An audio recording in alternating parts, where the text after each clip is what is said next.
Screws, మనకి చాలా పనులున్నాయి. ఎవరిని అడిగి తన లోపలికి వెళ్ళాడు?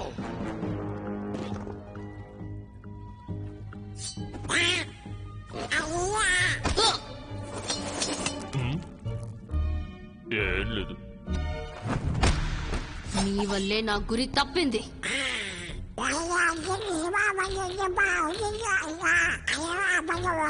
తెలివైన ఆలోచన.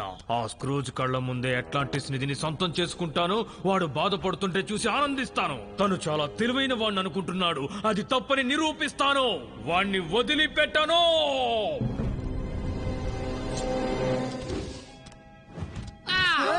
ఇక్కడేం చేస్తున్నావు? నువ్వు ఆ ట్రాప్స్ లో ఇరుక్కుంటే ఏం చెయ్యాలి? కానీ ఇక్కడ మొత్తం అన్ని తలకిందులుగా ఉన్నాయి కదా, వేసే అడుగు జాగ్రత్తగా వేస్తే ప్రమాదం రాదు. ఈ క్షణం నుంచి ఇక్కడ ఉండే వస్తువులను నువ్వు అసలు ముట్టుకోకూడదు.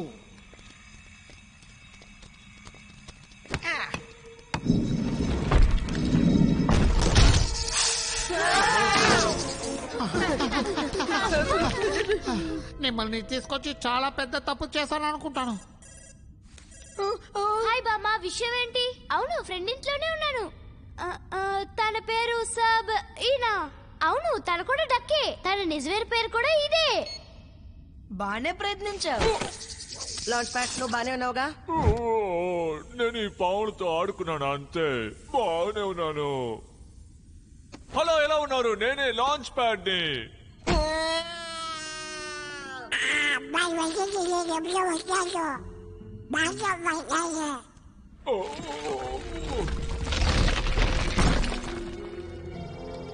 వావ్!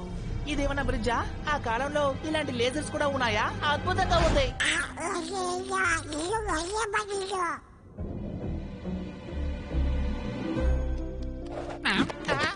ఇక్కడ జాగ్రత్తగా లేకపోతే నువ్వు పచ్చడైపోతావు. కాబట్టి ఫాలో మే.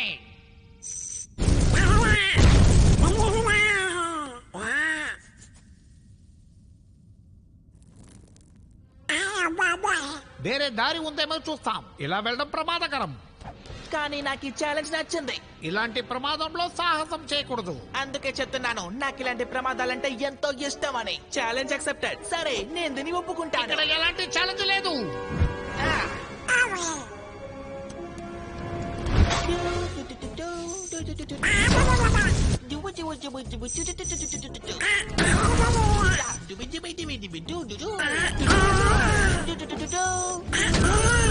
ఇక సాధ్యమంటూ ఏమీ లేదు.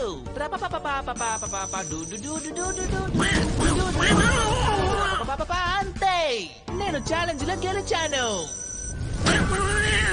నేను అదరగొట్టేశానా?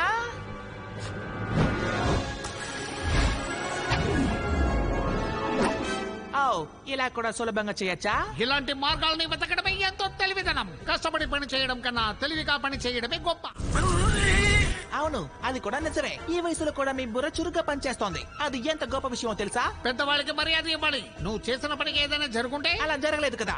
నాకు ఏమీ కాకుండానే సులభంగా ఇటువైపు వచ్చేసాను కదా. మీ మాట వినట్లేదు, నచ్చట్లేదు. ఈ మాత్రం దానికి మమ్మల్ని బోట్లోనే వదిలేసి ఉండొచ్చు. నువ్వు ఎలాంటి పని చేస్తున్నావు కూడా నీకు అర్థం కావట్లేదు. ఓ, అలా అంటారా? ఒక్కసారి నాకు అవకాశం ఇస్తేనే కదా నేను ఎంత ప్రతిభావంతున్నా మీకు తెలుస్తుంది. ఒకవేళ నీకు ఏదైనా జరిగిందంటే నేనేం చేయను. నిజంగానా? అయితే నా పేరేంటో చెప్పండి. అది లూయి.